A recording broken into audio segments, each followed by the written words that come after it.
Hello everyone, what's up? This is Tim, and welcome to something a little bit different. This is the first episode of a mod spotlight. I guess not really a series because I'm not going to be labeling episodes, but this is the first mod spotlight that I'm going to do. I've been thinking about doing this for a while, finally got around to it, and I have picked out a pretty cool mod. So yeah, I guess let's just get right into it. This is the, as you can see up here, oh I can't go to it, you can see up here, this is the Ideas mod. It's a really awesome mod that was put on the forums about a month ago. And it's basically all these additions to Minecraft as suggested by a bunch of people, as come up with by the guy who created the mod, all this stuff, and it's done in a really good way because it keeps the game feeling vanilla. Like, it's nothing too absurd that's being added. Like, it feels like things that maybe Mojang wouldn't add, but it doesn't change the feel of the game too much, I guess. So it's really cool. So I'm just going to be going through and showing you guys all the cool changes this mod makes. And the first one's right here. This is the, I think, in-dev house, which is now an option to spawn when you create the world in the Create a World menu. So you can spawn that and the bonus chest. Bonus chest is, of course, vanilla. Yeah, so that's pretty cool. That's just the first thing, though. So I have all this stuff set up here. Let's get zombie skeleton. The changes with mobs are now that zombies, it's more common for them to spawn holding stuff. So I guess you'll see, or on hard mode, I should clarify. On hard mode, you'll see them holding stuff more often. The other thing is, zombies now sometimes drop feathers when you kill them. So going back to the old, nostalgic Minecraft, like way back, I think that was, what was that? It's pre-beta 1.8. So yeah, they now drop feathers. And another thing is, zombies and skeletons do not like each other. As you can see. Yeah, they will fight each other, which is kind of cool. It's a little distracting. I was making this and I kept hearing explosions, and I think that zombies and skeletons were shooting each other, or skeletons were shooting zombies, missing, hitting creepers, and then they would blow up, and that would be kind of annoying. But I think it's a cool idea how they fight each other instead of just the hostile mobs being on the same side. Let's see. I have a list here of stuff of the changelog. The other thing is, zombies now attack cows, or are supposed to attack cows. Oh, he's probably still aggro on this guy. I could change that. Hey, guy. See, do you hear that explosion? That was a creeper blowing up. See, yeah, he was aggro on that guy, but now he kills the cow, and they will do that to cows, pigs, wolves, and cats. So, and you can see, pick the stuff up. That's the other change that has been made. Let's get another skeleton here. That not shoot it out. Oh darn! I forgot to put the stuff in. I swear I did. All right, whatever.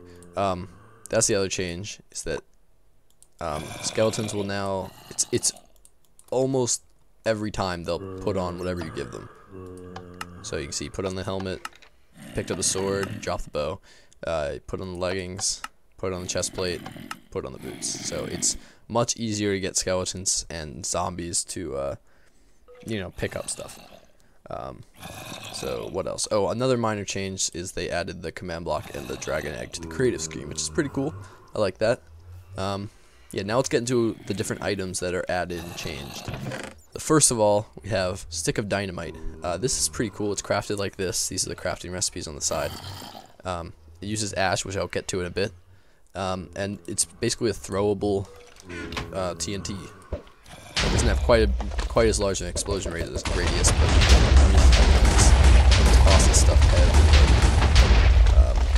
Yeah, it's pretty cool. And it's also the only way to make TNT now. You can't make it using normal means. You have to use sticks of dynamite, which I guess uses less gunpowder a little bit, no sand, so maybe that's easier. I don't know.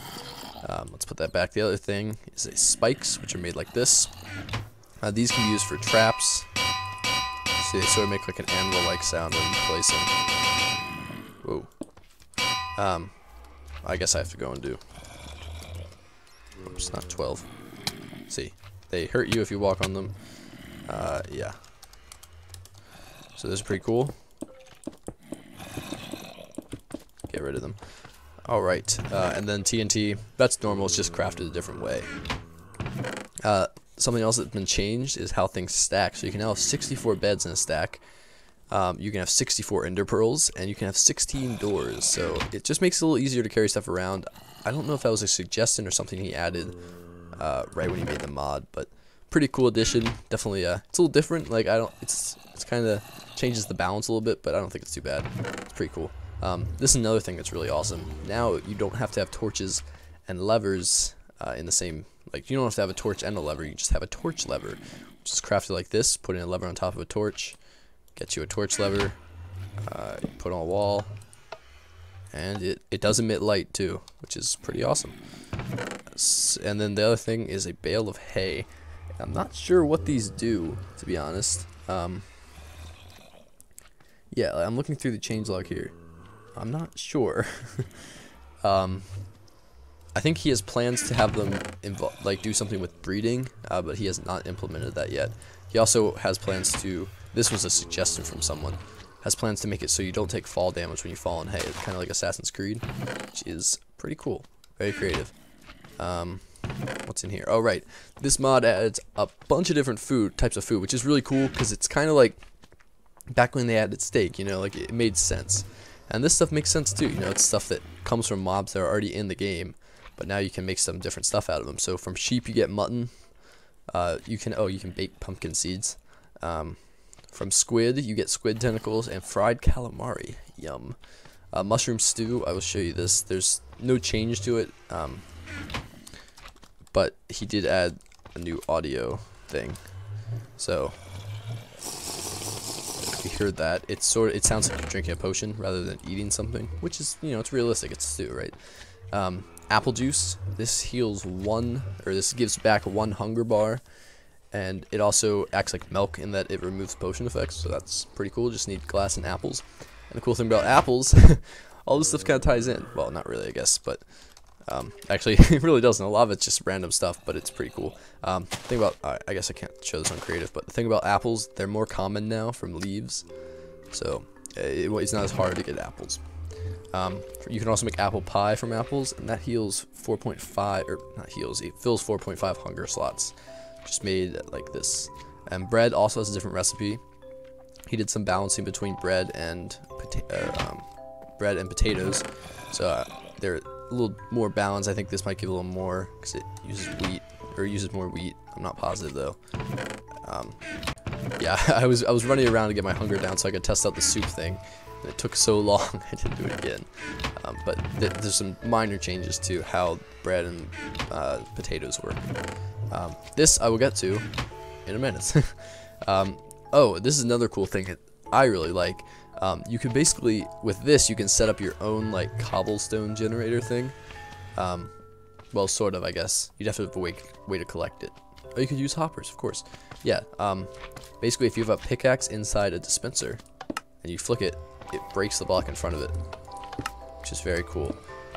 This is supposed to also work with wood, and you can see there's some sort of, like, smoke effect, like it should be doing it, but it's not.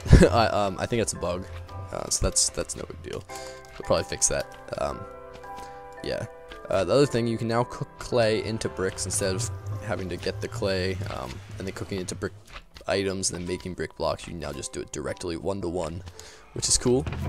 And with bricks, you can now throw them, which I kind of like. It makes a kind of weird sound when they land, but you can do it with bricks and nether bricks. Oops. It does a decent amount of damage. I think it takes like 3 or 4 hits to kill a pig. This guy obviously will take much longer because he's wearing full diamond armor. But can we do it? There we go. Yeah. So you can throw those, and they do damage to other people, other animals, and yourself. So, get out of here. Oh, right, this, the crying obsidian was added. This is kind of random, like, well, everything's kind of all over the place, but this one, use obsidian with lapis, and it makes obsidian that you can push with a piston. So, Yeah, that's the thing. And now we go to the Nether to show the Nether addition to this. Alright, I have his chest here. Basically, he added rubies to the Nether, which are able to be crafted into anything that, you know, diamond or iron can be crafted into. And they're better than diamond. And at first I was like, that seems a little unbalanced, but they are hard to find. I mean, I was flying around this place for like 10 minutes. I could not find one. So I don't know if it's something with the terrain generation, or it's just really that hard. Is it probably really that hard? Because it's better than diamond, you know. But this is what the ruby ore looks like. If we put it in some netherrack, it's not too hard to see. Like, I'm pretty sure I would have spotted it. So that's what the ore looks like. And then once you mine it, you get rubies, which you can make into blocks of rubies, which look kind of like red emerald blocks. You can make swords and basically everything that you would want. So that's a cool addition. I think that he did a good job balancing it, because they are very difficult to find. Very, very difficult to find. Yeah. Let's see. Oh right, this is the last item. No, we still have the ash to cover. But he added a new enchantment for bows, which I like. I think it's, well, I don't know, it depends on how common it is, I guess. If you get it all the time, it's a little overpowered, but you'll notice, like, if I shoot this, you know, it's shooting very slowly. I have to pull all the way back in order to get a good shot. But with this, it has the enchantment of bow speed 1. And you see that? You can just fire. It's basically like the 1.7 bows, and you can fire just as fast as you want. It took me a little while to figure this out. I thought it made it draw it back farther, but no, like, it shoots the same distance too. I'm pretty sure it's about the same, so you can just spam it and it'll just keep shooting.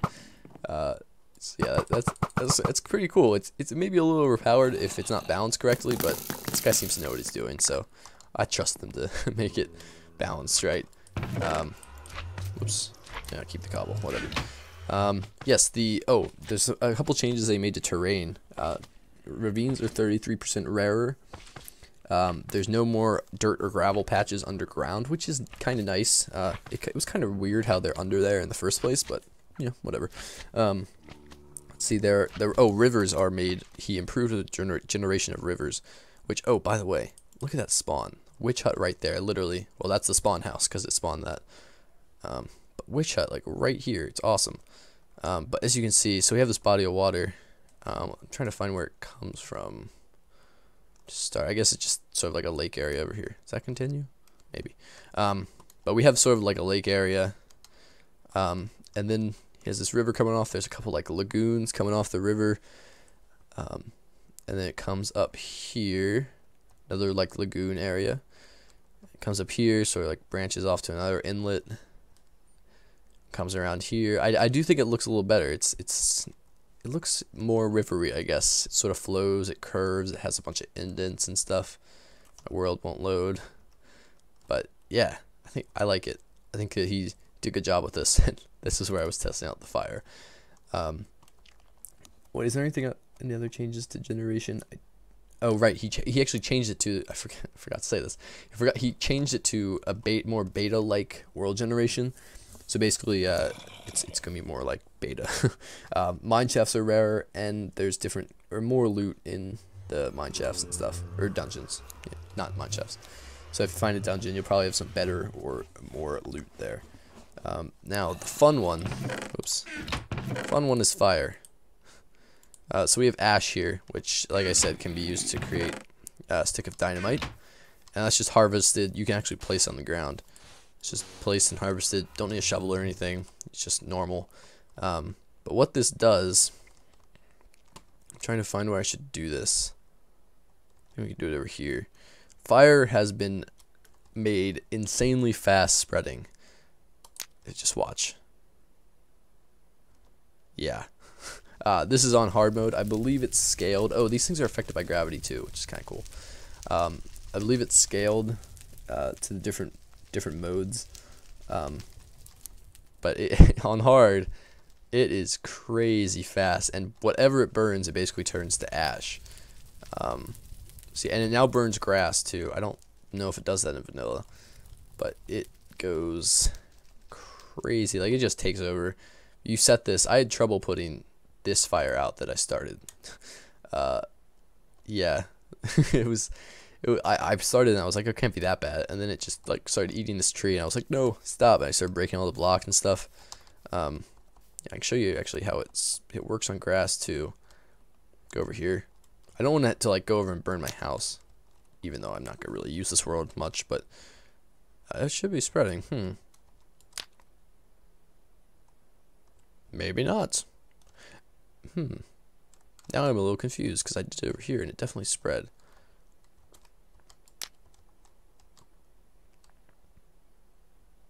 Very interesting. That's it. Okay, it's I think it burns these things maybe. But yeah, as you can see, it just took over this forest. It is yeah, pretty, yeah, wow. It's loading in all the stuff that it destroyed. Oh man. Jeez. Wow. That is crazy. Yeah, it just, as you can see, just takes everything over. I'm getting a ton of lag from this. Oh man, 20 frames. Oh, come on. Alright, let's get away from this place. Let's go over here. And I think that's about it for this mod adds. He's still working on it and still taking suggestions on the forums, which I will link in the description, by the way. Man, I should not have set that fire. It is really lagging me. Oh man. Oh man, guys. It is a good thing I lit that fire at the end, because I could not get back to a stable frames per second rate. So yeah, it took over. So if you install this mod, I don't suggest doing that. It took away probably like 3 or 4 times as much of the forest as the amount that I showed at the end. So yeah, I was down to like 4 frames a second. It was pretty bad. Luckily I did that at the end, and that's all the stuff, pretty much all the stuff that was added to the mod. A couple other changes, like you spawn in more biomes now, stuff like that. But that was the basic idea of the mod. It just adds a bunch of kind of cool ideas all over the place, which are suggested by, or can be suggested by, the people on the forums. So I hope you like that. I think it's a really cool mod. Like, it's something that definitely doesn't make it feel like you're cheating. Really, it still feels like a very vanilla game, and the guy said that was his goal, and I think he definitely achieved that. And I hope he continues to make it fairly realistic. I think he wants to add some ores to the end or something. So yeah, it's a really cool mod, the Ideas mod. I'll link to it in the description, like I said. And I hope you guys like this, my first mod spotlight. I know I'm back on a vanilla world now, but I hope you guys enjoyed. I will try to maybe do one of these maybe every week or something like that. So yeah, that's it for this video, and stay tuned for the next one. Hope you enjoyed. Bye bye. Don't know why I did that. Go back here. See ya.